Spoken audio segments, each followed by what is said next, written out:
English में ना एक कहावत है कि the best things in life are free but sooner or later the government will find a way to tax them. इसका मतलब है कि वैसे तो ज़िंदगी की जो सबसे प्यारी अच्छी चीज़ें होती है ना वो फ्री में होती है, लेकिन कैसे ना कैसे करके गवर्नमेंट इस पर टैक्स मारने का कोई ना कोई बहाना ज़रूर ढूंढ निकालेगी। तो चाहे आपको पसंद हो या ना पसंद हो, टैक्स भरना ये हम सबकी जिम्मेदारी है और हम सबको करना ही चाहिए। लेकिन हमारी गवर्नमेंट इतनी भी जालिम नहीं है, क्योंकि इनकम टैक्स एक्ट 1961 के अंतर्गत ऐसे कई सारे सेक्शंस हैं जिन्हें यूज़ करके आप अपना टैक्स पेएबल कम कर सकते हैं। नमस्ते दोस्तों, मेरा नाम है दीपिका खुड़े और स्वागत है आपका हमारे आज के वीडियो में, जहां पर हम कुछ ऐसे लास्ट मिनट टैक्स हैक्स के बारे में बात करने वाले हैं which can help you save money as the tax season ends of 2022। तो आइए इस मज़ेदार वीडियो की शुरुआत करते हैं।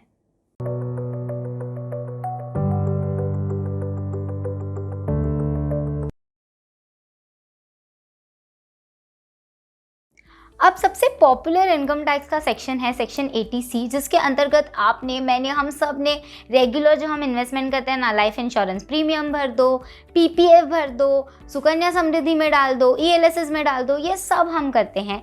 लेकिन 80C के अंतर्गत आप जो होम लोन पे प्रिंसिपल आपका अमाउंट जो रीपेमेंट होता है उसे भी क्लेम कर सकते हो up to 1.5 lakh.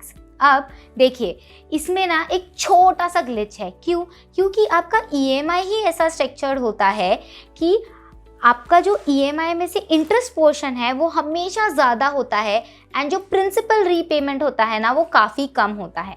For example, अगर मैं एक 50 लाख का लोन लेती हूँ एट 7% फॉर 25 ईयर्स, तो मेरा ईएमआई बैठता है अराउंड 35,339 रुपीज़ पे।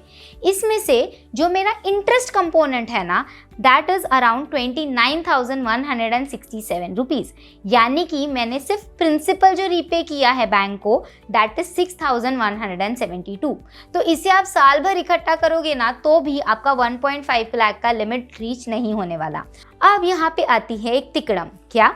80C के अंदर आप जब घर लेते हो तो जो stamp duty and registration cost आप पे करते हो उसे भी आप क्लेम कर सकते हो। तो लेट्स से कि महाराष्ट्र में स्टैम्प ड्यूटी लगभग 5% पे है एंड 1% और रजिस्ट्रेशन कॉस्ट है, तो 50 लाख का 6% यानी कि 3 लाख रुपया, इसे भी आप 80C के अंदर क्लेम कर सकते हो। लेकिन अब ज़्यादा खुश हो जाए इससे पहले बता दूं, the overall limit of 1.5 lakh rupees can not be breached.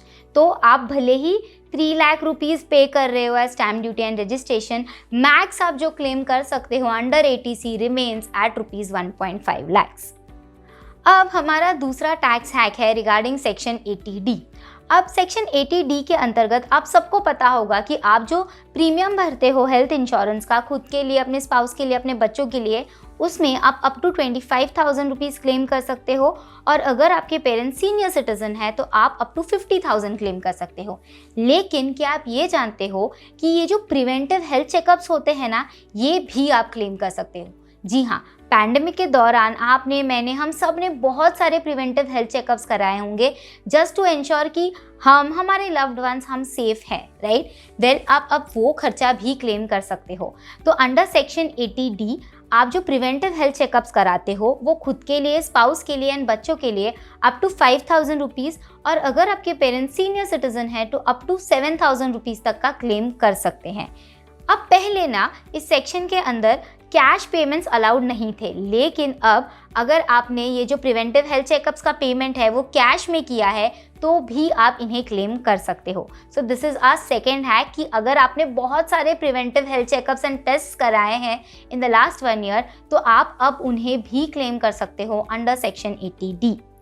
अब जो नेक्स्ट हैक है वो इसी का एक एक्सटेंशन है which falls under the section 80DD। ये स्पेशली रिजर्व्ड है इंडिविजुअल्स विद सीवियर डिसेबिलिटीज़।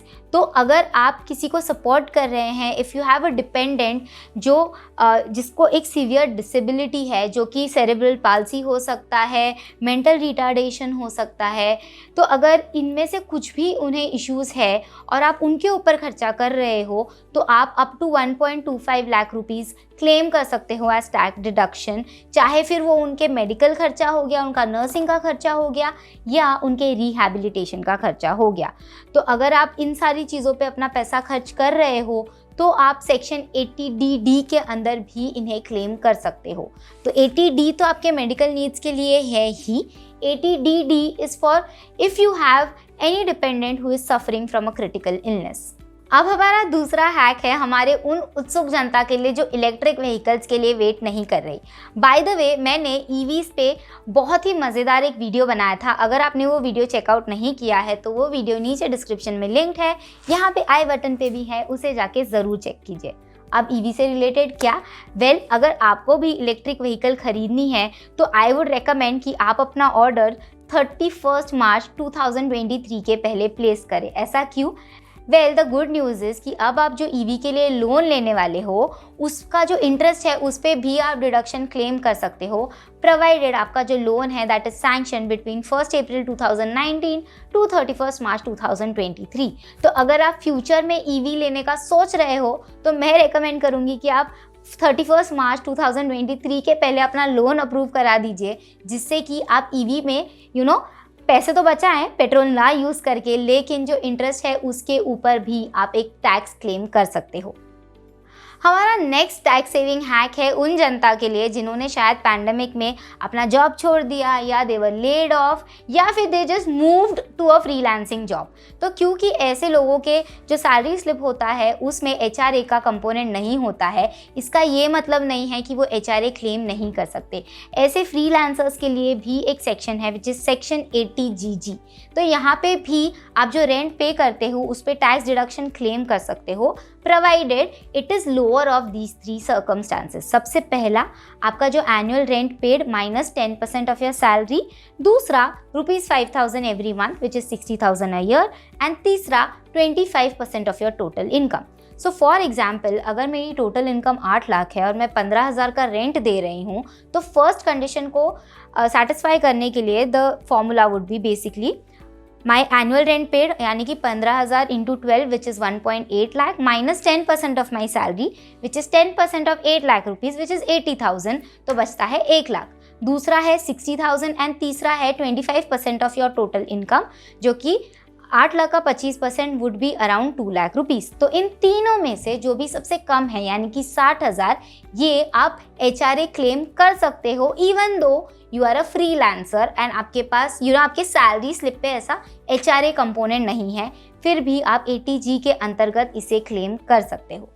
अब अगर आपको ये सारी झंझट नहीं करनी and you want to stick to वही 80C का घिसा पिटा ELSS इन्वेस्टमेंट, तो घबराइए नहीं। अब मैं बात करने वाली हूँ 3 ऐसे सबसे अच्छे ELSS फंड्स जहाँ पे आप 80C के अंदर निवेश करके अपना टैक्स बचा सकते हैं। सबसे पहला है axis long term equity fund, जिसने पिछले 1 साल में 13.63% का रिटर्न दिया है।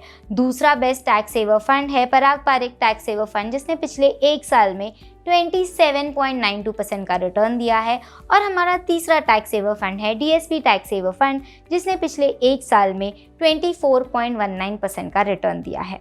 अब इसके अलावा ड्यूरिंग द पैंडमिक बहुत सारे लोगों ने डोनेशंस भी किए होंगे, चाहे वो PM केयर फंड हो या फिर अलग अलग संस्थाओं को हो, तो आप इन्हें भी क्लेम कर सकते हैं। जी हाँ, आप इन सारे डोनेशंस को भी क्लेम कर सकते हैं अंडर सेक्शन 80G, प्रोवाइडेड ये ऑर्गेनाइजेशंस रिकॉग्नाइज्ड है by the government.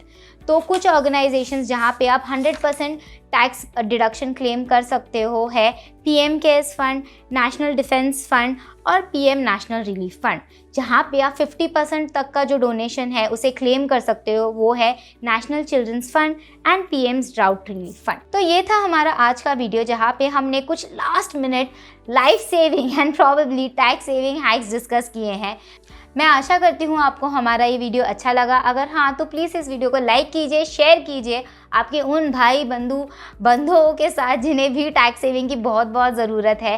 And don't forget to hit the subscribe button and subscribe to Samco securities. Thank you.